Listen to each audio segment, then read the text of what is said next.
Nagpaturok na ba kayo? Ay, hindi pala. Mga alaga niyong aso at pusa. Dito sa amin, kakapaturok lang ng mga alaga naming aso at pusa. Akala ko, pwede sa tao. Charot lang. Siyempre, hindi pwede sa tao. Kaya ni-request namin yan galing sa City Veterinary Office ng Kabuyaw. Ngayon, kailangan, bago paturukan, kailangan munang maligo. Maganda yan. Pati mga yung pumayad nga, yung pusa, tsaka yung aso, laging papaliguan kasi summer ngayon. Kasi yung pusa namin, si Baby Cat, tsaka si Snowball, ayaw na sa tubig. Hindi katulad ng maliit sila na pinapaliguan ko pa.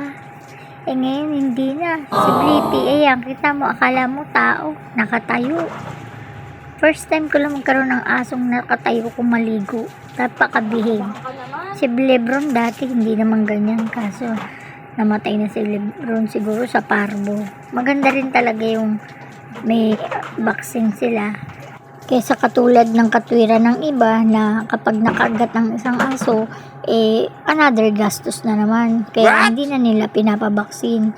Pero maling-mali yun. Kailangan talaga proteksyon bilang kasama nila sa bahay, tayo at sa mga kapitbahay. Hindi lumalabas si Blippi sa kalsada kaya wala siyang ginawa kundi maghanap ng gulong. Sa gulong siya umiihi na ewan ko ano ba merong ang gulong at gustong gusto niya. Ito na nga, dito na kami sa pastry court at magpaparegister kami. Hindi ko nga nakuhaan siya ng ng video habang tinuturukan kasi nataranta na ako. Ang dami kasing aso. Hindi sanay si Blippi. Kaya naman, nag-a-assist na lang ako dito sa mga kalugar ko para matapos na rin. Hope to see you for my next vlog. Please like, share, and subscribe of my YouTube channel.